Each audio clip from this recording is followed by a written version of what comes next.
the engine of action.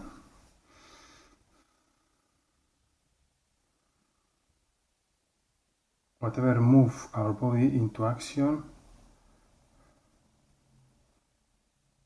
is the desire. We get incentives, and this creates the desire of work, and then this makes we go to work, we get into action. The thing is that if the desire for work disappears, then the action efficiency and efficacy also slows down.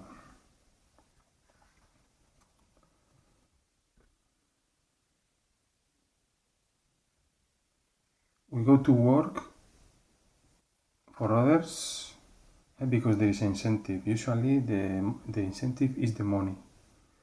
Okay? Imagine that the money is not valuable anymore in our society.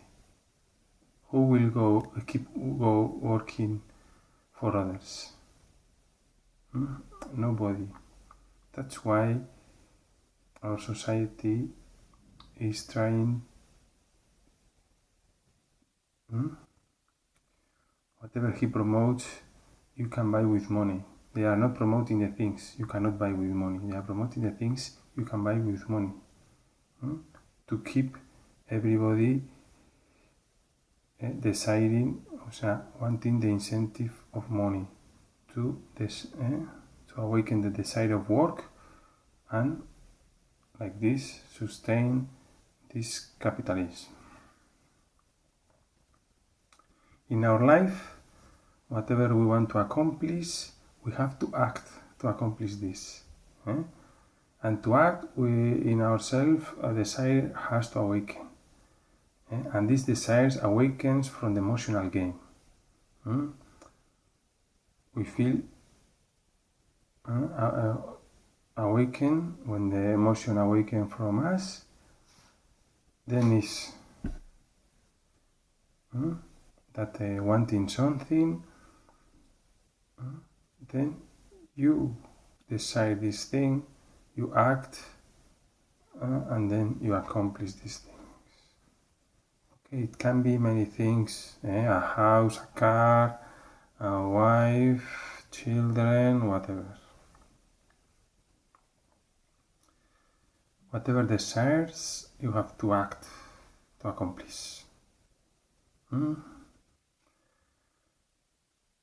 So there are different levels of conscientiousness.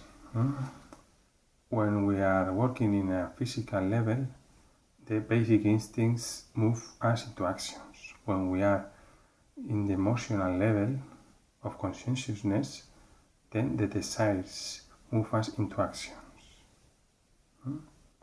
Okay, so imagine we are in the emotional level and we don't have desires. Then we will not do anything. We will just don't do anything. Okay? Because the engine of action are the emotions at the emotional level. So this is what gives sense to our life, the emotions. When we are at the emotional level of consciousness. But if we have to behave differently, we have to upgrade our level of consciousness, and like this stop working at the emotional level. Okay, for that we need to awaken other aspects of our consciousness.